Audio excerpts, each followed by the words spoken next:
Absolutely. Zach, thanks so much for coming on this morning.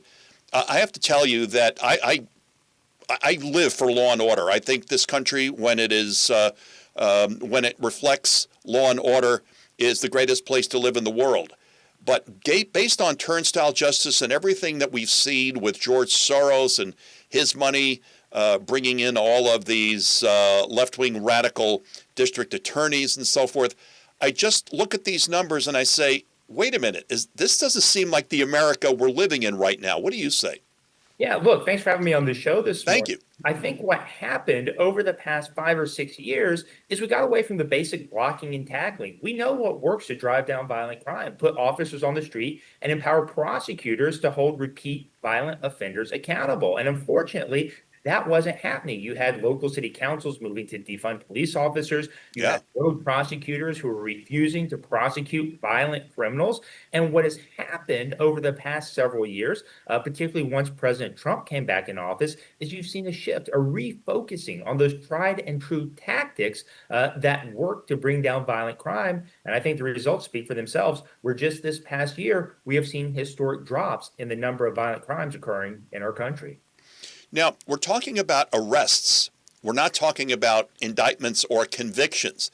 And what I have seen is judges not quite on board. And how many times has Judge Janine been short-circuited from a federal judge in the District of Washington, D.C.? Yeah, look, that's undoubtedly a very real problem. But let's talk about DC for a minute. Please. Crime is a hyper-localized phenomenon. So when we look at these FBI crime statistics, that's giving us a nationwide picture. It's good news. But what it looks like on the ground in places like Chicago, LA, DC, New York, it can be very, very different because there are those cities and others that are driving a lot of violent crime. There are even neighborhoods within those cities that account for the majority of crime in those cities. But in Washington, D.C., at the end of 2025, D.C. had over a 30% reduction in murders from the year before.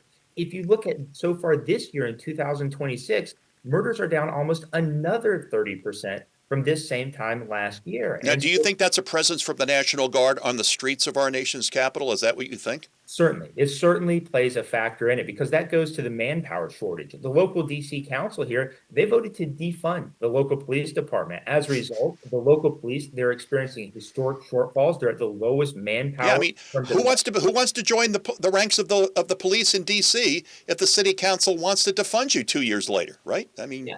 And so, but then you do have Judge Sneed holding people accountable, actually prosecuting individuals. And yes, there have been some issues, no doubt about it. But look, if you go back to the Biden administration in Washington, D.C., the message that was being sent to criminals was that even if you are arrested, even if you do happen to be arrested, you're not going to be prosecuted. And I think Judge Janine has been very clear that is no longer the case.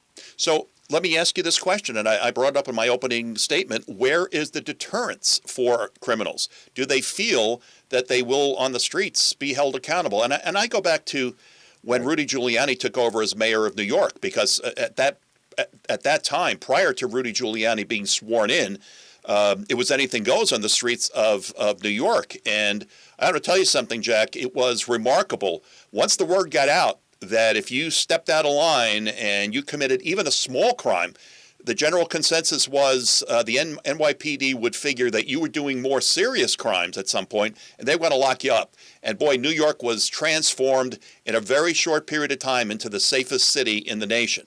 I don't see that level of deterrence in America right now. Am I wrong? Well, look, that's the broken windows theory of policing. Right. Yep. Attack the small crimes so they don't become big crimes. Bill Bratton and Rudy Giuliani, they did. They pioneered that. So, no, I think in many cities that level of deterrence isn't occurring, but we're getting there. We're in a better path today than we were 4 or 5 years ago. And that's exactly what's happening in Washington, D.C. Police on the streets prosecuting the offenders.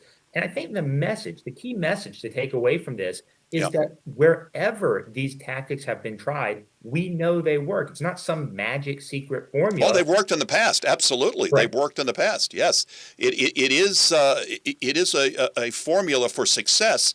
But again, the problem comes down to the courts. It's the courts, and then the local elected leaders have the political willpower to actually implement these policies. And that's what we're seeing in many of these deep blue cities is the local elected leaders simply do not want to use these tried and true tactics.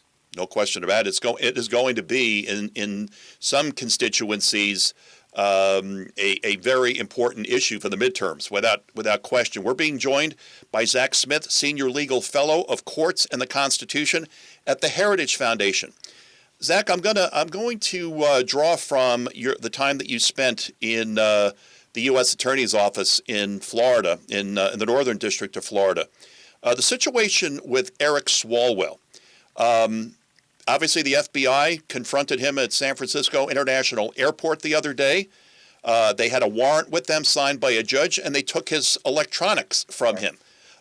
Your thoughts about what might be going on here, and the fact that a judge was shown perhaps evidence, and the FBI knew that where he was going because he was under surveillance. As soon as he got to SFO, they were ready to take action. What do you think's going on here?